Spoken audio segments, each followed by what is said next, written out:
masyadong mataas yung tingin mo sa sarili mo. Feeling mo, kaya mo lahat on your own. Ang sakit. Hindi ko naiintindihan.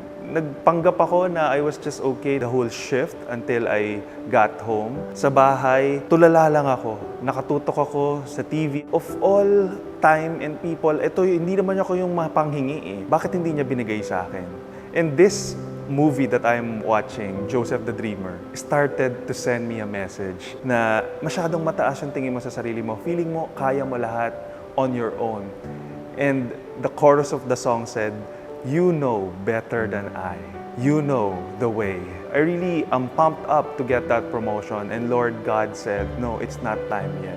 In that moment, I said, Lord, sige, lead my way. Until now, lagi ako naniniwala na only Lord leads me.